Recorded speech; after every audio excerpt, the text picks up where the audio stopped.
قل يا أيها الناس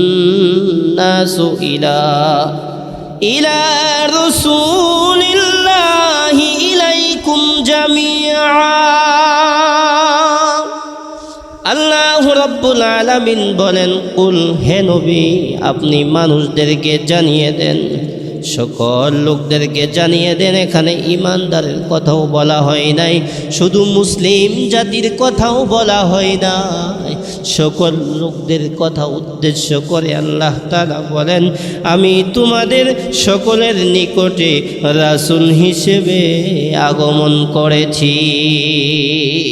শুধু মুসলমানের জন্য নয়, আল্লাহ রাব্বুল আলামিন নবীকে সমগ্র জাতির জন্য পাঠিয়ে দিয়েছেন। এ মুসলমান, সমস্ত ইহুদি বলেন, নাসারা বলেন, মানুষ হিসেবে দুনিয়ার জমিনের ভিতরেই যারা বিচরণ করেছে, জন্ম নিয়েছে, সকল মানুষের জন্য আল্লাহ রাব্বুল আলামিন আপনার আমার নবীকে নবী হিসেবে পাঠিয়ে দিয়েছেন। আল্লাহু আকবার। পরের অংশের ভিতরে আবার বলে দিলেন, ওয়াকালা তাআলা, আল্লাহ তাআলা আবার বলে দিলেন, হে দুনিয়ার মানুষ শুনো রে, ওয়ামা আরসালনাকা ইল্লা রাহমাতাল লিল আলামিন।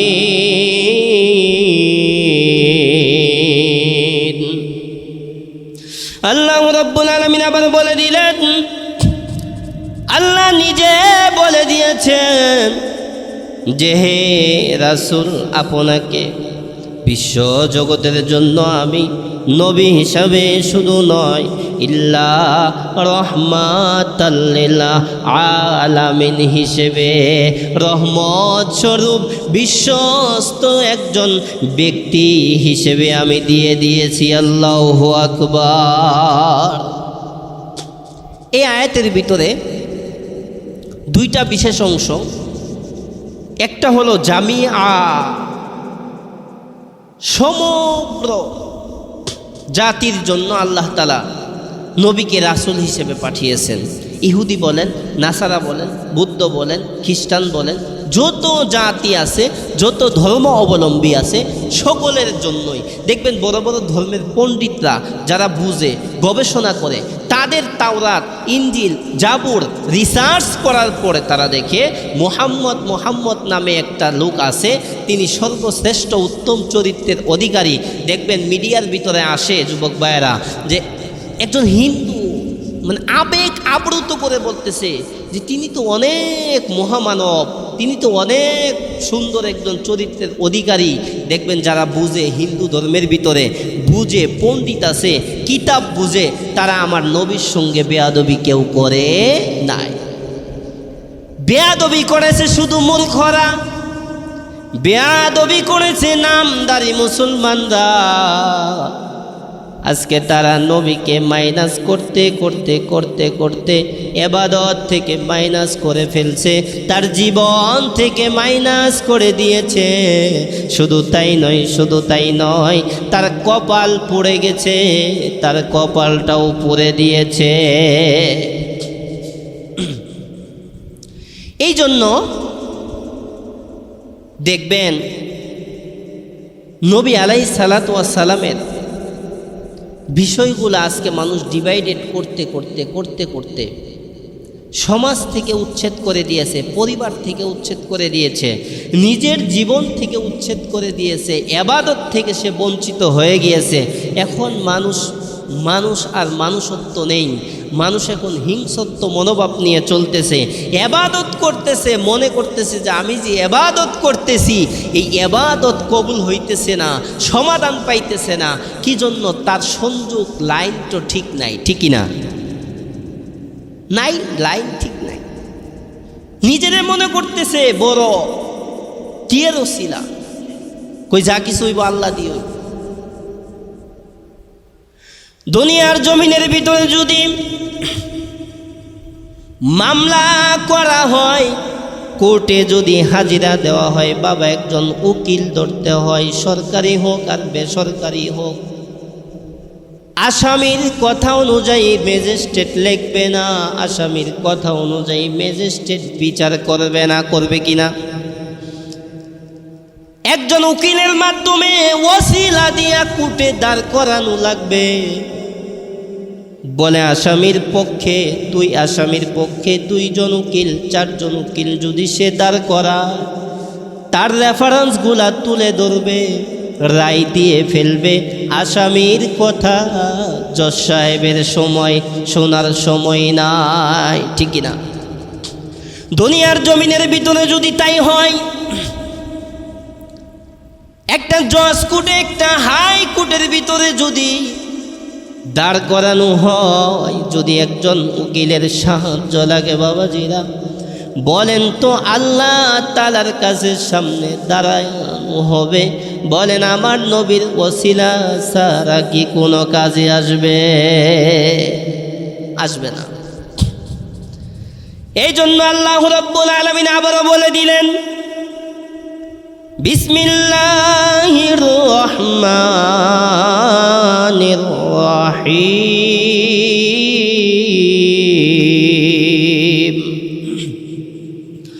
ওয়ামা আরসালনাকা ইল্লা কাফাতাল লিন্নাসি বাশীরাও ওয়া নাযীরা।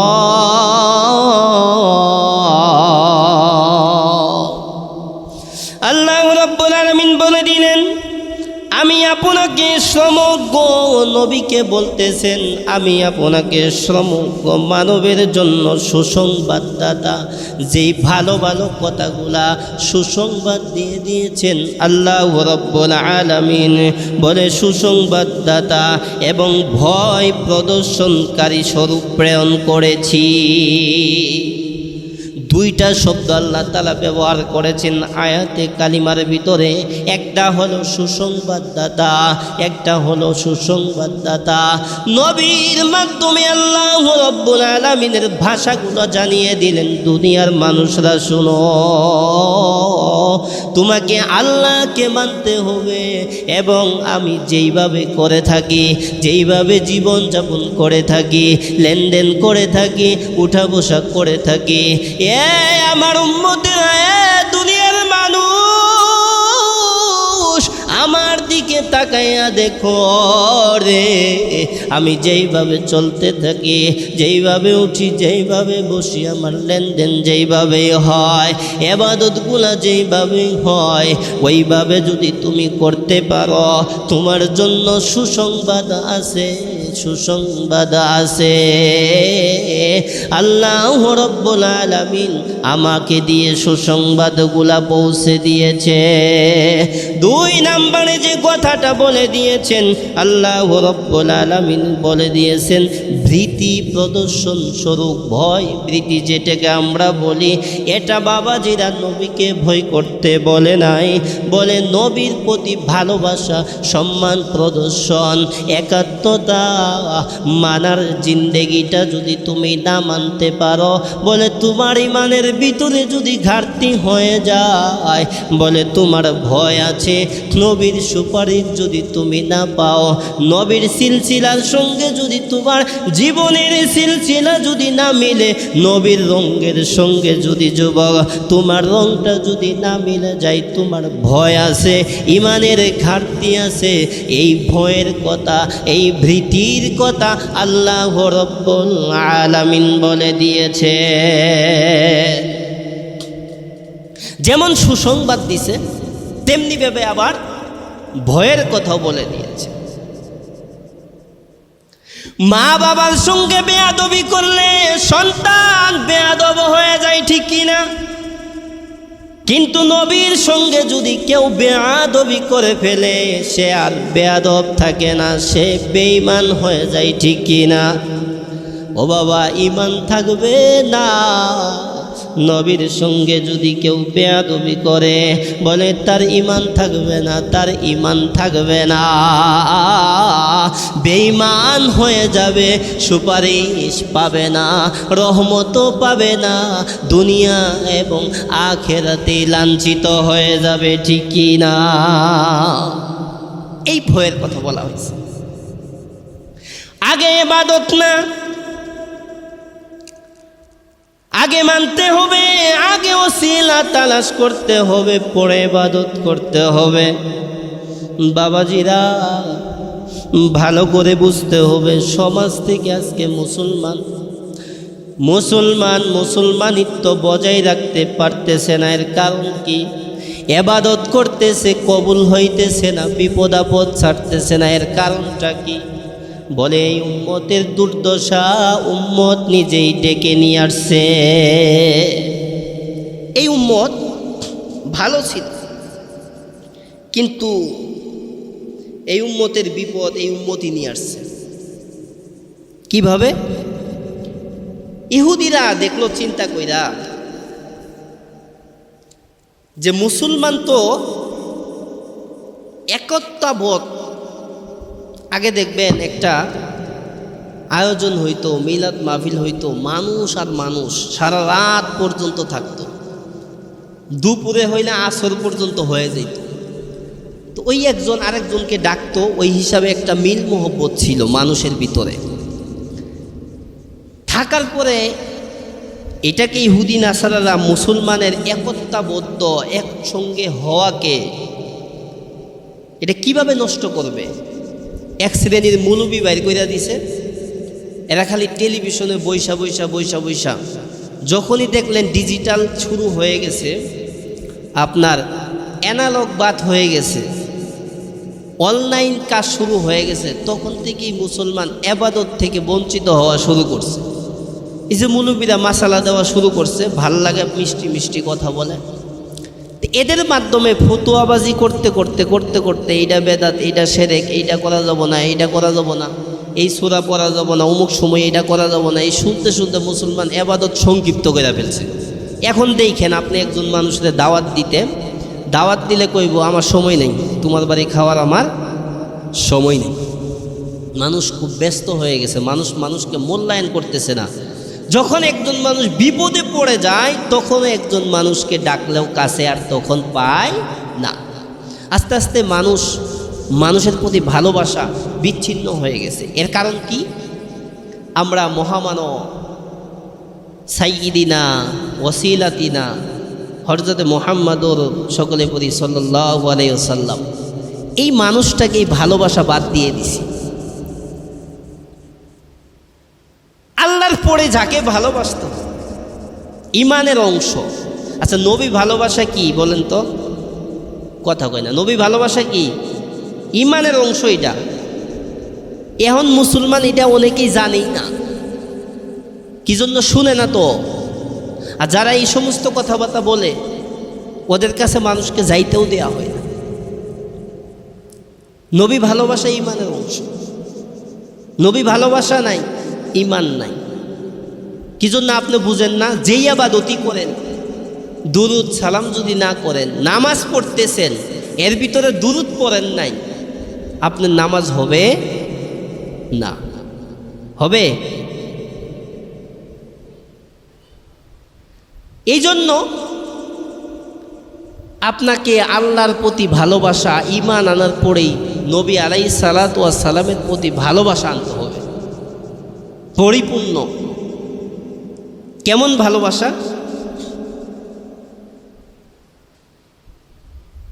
এটা আল্লাহ তাআলা আবার বলে দিয়েছে, আল্লাহ রাব্বুল আলামিনের ভাষায় বলে দিয়েছে। বিসমিল্লাহির রহমানির রহিম। قل إن كان آباؤكم وأبناؤكم وإخوانكم وأزواجكم وعشيرتكم وأموال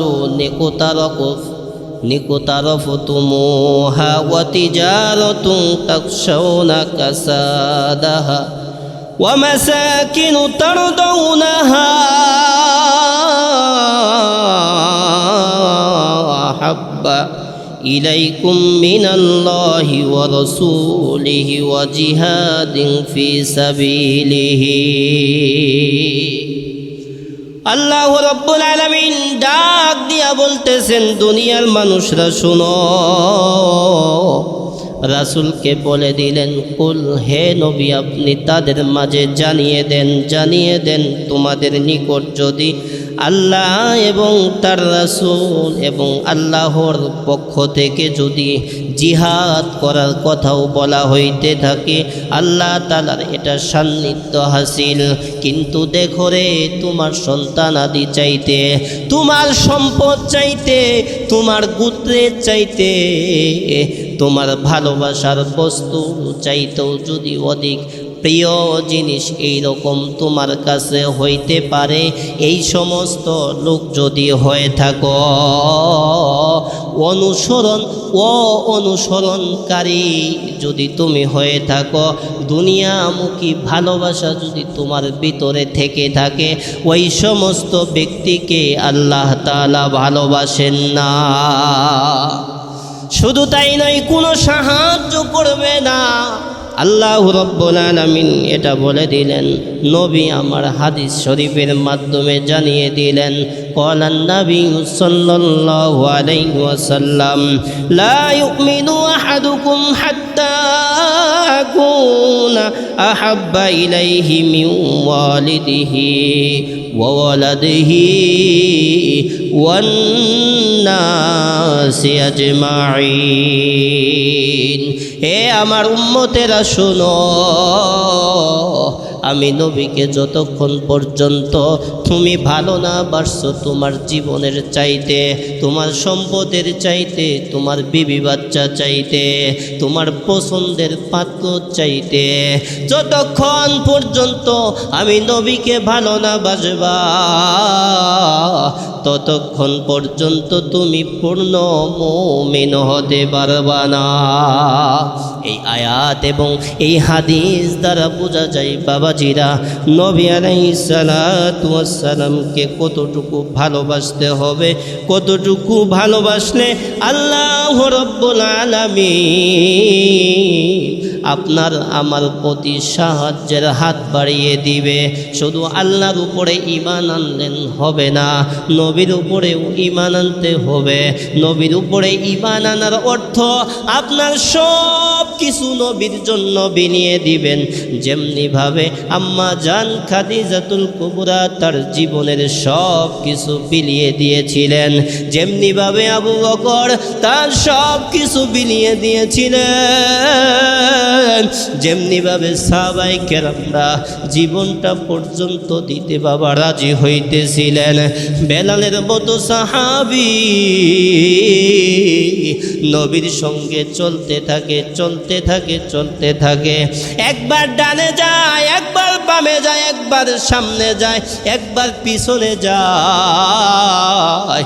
নবী আমার ডাক দিয়া বলেন, বেলাল রাস্তা মধ্যে কেন রে? একবার ডানে, একবার বামে, একবার সামনে, একবার পিছনে যাও, ছটপট কেন করো রে বেলাল? ডাক দিয়া যখন নবী এই কথা বলে দিলেন, বেলাল ডাক দিয়া বলেন, ইয়া রাসূলুল্লাহ, ইয়া হাবিবাল্লাহ, নবী গো আমার দুনিয়াতে কেউ নাই। যখন থেকে জেনেছি ঈমান আনার পরে আপনাকে ভালোবাসা, এটাও ঈমানের অংশ। আর নবী গো, আমি বেলাল জীবিত থাকা অবস্থায় পথ দিয়ে যাওয়ার সময় যদি কোনো বেঈমান ডান দিক থেকে তীর মেরে যদি আপনাকে যদি রক্তাক্ত করে ফেলে, এই জন্য আমি একবার ডানে যাই, একবার বামে যাই। নবী গো, আমার যদি সাধ্য থাকতো উপরে যাওয়ার জন্য, উপরে আল্লাহ তাআলা আছে, পায়ের নিচে যদি যাওয়ার মতো আমার এই রকম সাধ্য থাকতো তাও যাইতাম। কিন্তু ময়দানে মাহশারে যদি আমি বেলাল জীবিত থাকা অবস্থায় আপনার নবীর কাছে যদি কোনো বিপদ চলে আসতো, ইহুদিরা যদি কোনো ক্ষতি করে ফেলে আর ময়দানে কাঠগড়ায় যদি আমি পেলাম রে আল্লাহ তাআলা দাঁড় করাইয়া জিজ্ঞাসা করে, এ বেলাল তুই নবীর সঙ্গে থাকার পরেও কেমনে আমার নবীর গায়ে একটা তীর লাগলো? নবী গো, সেদিন আমি ওই বেলালের এই জীবনের কোনো দাম থাকবে না। এই জন্য আমি একবার সামনে পিছে ডানে বামে বারবার আমি পাহারা দিতে থাকি। আল্লাহু আকবার। হে রাসূল তোমায় ভালোবাসি,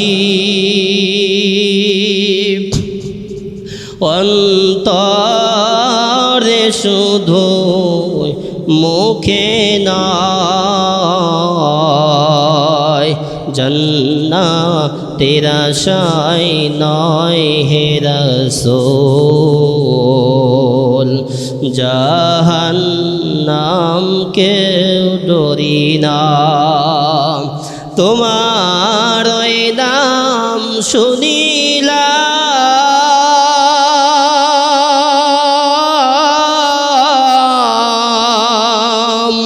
এই চোখে দেখিলাম না, এই সুর যদি শুনে থাকো একবার দেখা দাও না, এই সুর যদি শুনে থাকো আর দূরে তাকিও না। সবাই পড়ি, হে রাসূল তোমায় ভালোবাসি, অন্তরে শুধুই মুখে নয়, জান্নাতের আশায় নয় হে রাসূল, জাহান্নাম কেউ ডরি না। তোমায় পাওয়ার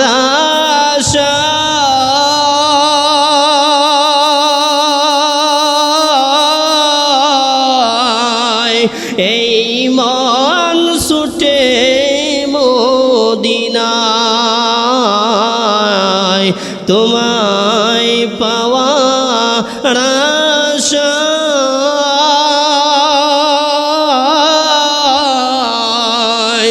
এই মন ছুটে মদিনা। এ আশিকির দিদার দাও না আর দূরে থাকিও না, এ আশিকির দিদার দাও না আর দূরে থাকিও না। সকলেই পড়ি মারহাবা। এ মুসলমান, আল্লাহর পরে নবীকে ভালোবাসতে হবে। নবী ভালোবাসে, এটি একটা ইমানের অংশ বাবা। এ বন্ধু, নবীকে যদি আপনি ভালো না বাসতে পারেন, যেমনিভাবে একজন ইহুদি হুদাইবিয়ার সন্ধির সময় বাবাজিরা কুরাইশ বংশ থেকে যখন হুদাইবিয়ার সন্ধির সময় এইরকম যখন নবী আলাইহিস সালাতু ওয়াস সালামের দরবারে দেখতেছিলেন সাহাবাই কেরামদের কেমন নবী মানা ছিল, কেমনিভাবে সাহাবাই কেরামরা নবীর প্রতি অনুরাগী ছিলেন, ভালোবাসা প্রদর্শন ছিল, যেমনিভাবে কেমনিভাবে মানত বাবাজিরা।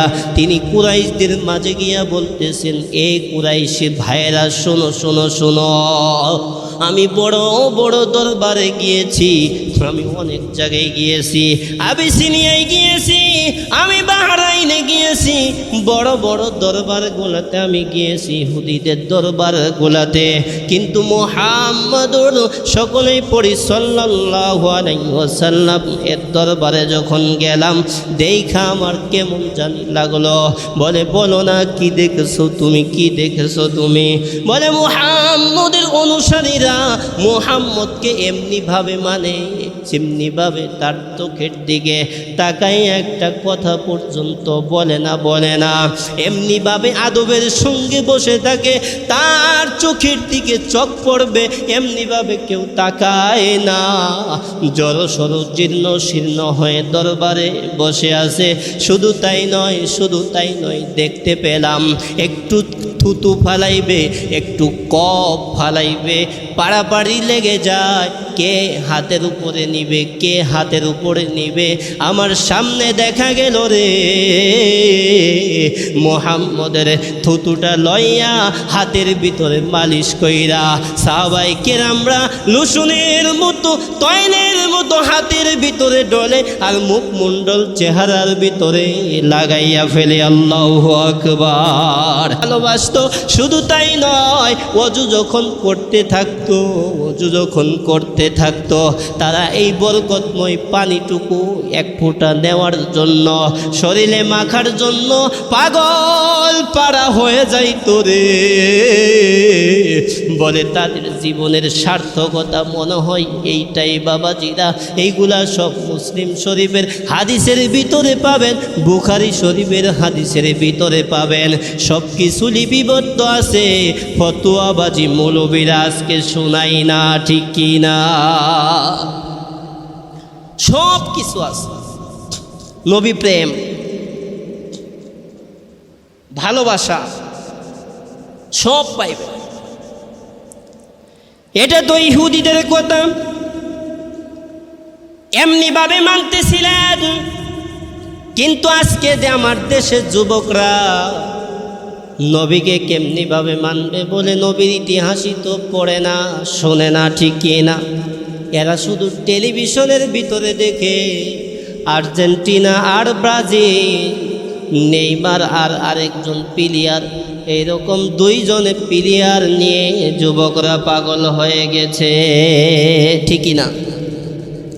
বাংলাদেশ থেকে কত দূরে আর্জেন্টিনা ব্রাজিল, আজকে আমার দেশের যুবকরা এটা নিয়ে পাগল হয়ে গেছে। একটা দিবস আসলে, স্বাধীনতা দিবস আসলে বা ভাষা দিবস আসলে বাংলাদেশের লাল সবুজের পতাকাটা লটকানোর মন থাকে না। 10 টাকা খরচ করতে গেলে তখন হিসাব লাগে মুসলমানের, বলে কি পতাকা উড়াবো দেশের জন্য। কিন্তু এখন বিশ্বকাপ চলে আসছে, দেখবেন কিছু কিছু পতাকার লগে বাংলাদেশের পতাকাও নাই, দেশপ্রেম নাই। এর ভিতরে আর্জেন্টিনা ব্রাজিল ছাদের উপরে গাছের উপরে লটকাইয়া দিছে। কথা বলেন ঠিক কিনা? আরে আর্জেন্টিনা ব্রাজিল আপনি কি জানেন এরা কি? এরা তো বিজাতি।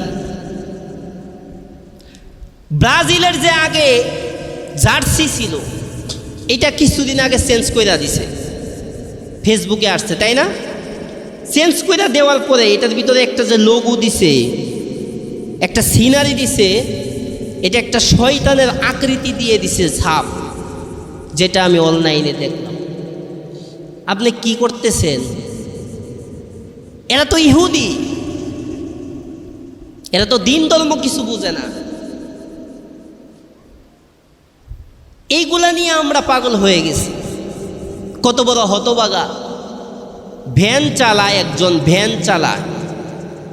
ওই ভ্যান চালক কি করছে? বইয়ের নামে টাকা উঠাইছে ব্যাংকে থেকে, উঠাইয়া ভ্যান গাড়ি একটা বানাইয়া এই ভ্যান গাড়ি এটা কি করছে? ব্রাজিলের পতাকার মতো বানাইছে। চিন্তা করা যাক, কিস্তিতে টাকা উঠাইছে, কেমন ভালোবাসা! আরেকজন অন্য দেশের 7 কিলোমিটার পর্যন্ত লাল আর কালো একটা আছে না, কি জানি দেশ এটা 7 কিলোমিটার পর্যন্ত জমি বিক্রি করে পতাকা লাগাইছে বাংলাদেশে। আর কয়দিন পরে গেলে আর্জেন্টিনা ব্রাজিল মারামারি লাগাইয়া দিব। এটা কি হইল? ইহুদিদের জিনিস নিয়া, ইহুদিদের সাপোর্ট কইরা আমরা মাতামাতি পাগল হয়ে গেলাম। এইদিকে আমার দেশ যাইতেছে গুল্লাই, এইদিকে আমাদের কোনো টেনশন বা চিন্তাও নাই, ঠিকই না? বর্তমানে যে অবস্থা শুরু হয়েছে, চুরি বাইরা গেছে, ছিনতাই বাইরা গেছে, খুন খারাপি বাইরা গেছে। আপনি এখন অন্যায় যে বলবেন, অন্যায় বলার মতো সুযোগ নেই, পিটাপিটি শুরু হয়ে গেছে। আর্জেন্টিনা ব্রাজিল করবো না কে মানুষ? ইহুদিদের গোলামি করবো না কেন? বলে ইমান তো নাই। আজকে শুনলাম ইমাম সাহেব হুজুরের কাছ থেকে যে এই আমাদের দিনিয়া মাদ্রাসা থেকে নিচ থেকে মাদ্রাসা লেখা, মাদ্রাসার নিচ থেকে এই বাচ্চাদেরকে আনা নেওয়া করে এই ভ্যানটা পর্যন্ত চুরি করে নিয়ে গেছে।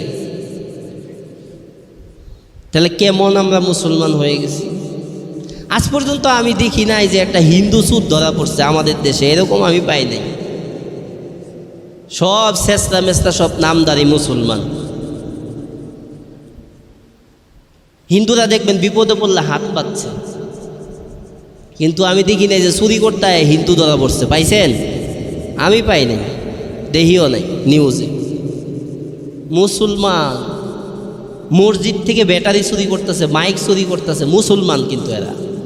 এটা মুসলমান সারা জীবন ইবাদত করলে জান্নাতও যাইতে পারবো? পারবে না। কি জন্য? আজকে তাকওয়া নষ্ট হয়ে গেছে, কালেকশন বিচ্ছিন্ন হয়ে গেছে, ঠিক না? এই জন্য বাবাজিরা আমি শেষের দিকে চলে যাচ্ছি। আল্লাহ রাব্বুল আলামিন আবার বলে দিলেন, ওয়ালান তারদা আনকাল ইয়াহুদ ওয়ালান নাসারা হাত্তা তাত্তাবিআ মিল্লাতাহুম। ইহুদি ও খ্রিস্টানরা তোমাদের প্রতি কখনো সন্তুষ্ট হবে না যতক্ষণ পর্যন্ত তুমি তাদের ধর্মদোষকে অনুসরণ না করবে। ইহুদিরা, এটা আল্লাহ তাআলাই বলে দিছে, তোমারে বন্ধু পাতাইতে পাতাইতে, খাওয়াইতে খাওয়াইতে, লোভ দেখাইতে দেখাইতে এমন জায়গায় নিয়ে যাবে যে তুমি তাদের মতো পূজা মণ্ডপে গিয়া পূজা শুরু করে দিছো। কথা বলেন ঠিক কিনা? নির্বাচনের আগে আমাদের দেশে ইসলামিক দল, নাম বলবো না, বর্তমানে টপ লেভেলে আছে, তার বিরুদ্ধে চলে গেলে আপনি মার্ডারও হইতে পারেন, হুমকি দুমকিও দেয়। এরা আবার ইসলামিক দল, নাম লাগাইছে ইসলামিক দল। কিন্তু নির্বাচনের আগে এরা পূজাও করছে ক্ষমতায় আসার জন্য। যে ইন্ডিয়ার বিরুদ্ধে সারা জীবন যুদ্ধ ঘোষণা করে গেছে, নির্বাচনের আগে আগে ওই ইন্ডিয়ার লোকে আবার বৈঠকও করছে। এখন এইগুলা ফ্লাশ হইতেছে। কথা বলেন ঠিক কিনা? তাহলে আমার দুশ্মনী যদি হয়, তাহলে আমি দুশ্মনী মনে করলাম, ক্ষমতার জন্য আবার দুশ্মনের সঙ্গে আমি হাত মিলাবো কেন? পকেট বাড়ি করা দান্দাবাজি বাঙালি আস্তে আস্তে বুঝতেছে, আরেকটু সময় গেলে আরও বুঝে আসবে। কথা বলেন ঠিক কিনা? এজন্য আমাদের হুঁশ হারায় ফেলছি আমরা। হয় ধর মার কাট এইগুলা নিয়ে সবাই ব্যস্ত আছি, মুলুবিরা পর্যন্ত ব্যস্ত হয়ে গেছে ক্ষমতার জন্য, কিন্তু এইদিকে আমাদের ইমানই নাই। কথা বলেন ঠিক কিনা? আগে ইমান ঠিক করতে হবে, তারপরে না ইবাদত করতে হবে। কথা বলেন ঠিক কিনা? যাই হোক, সময় শেষ, সামনের জুমা থেকে ইনশাল্লাহ এরপর থেকে আলোচনা হবে। আল্লাহ রাব্বুল আলামিন আমাদেরকে আমল করার তৌফিক দান করুক। সকলে বলে আমিন।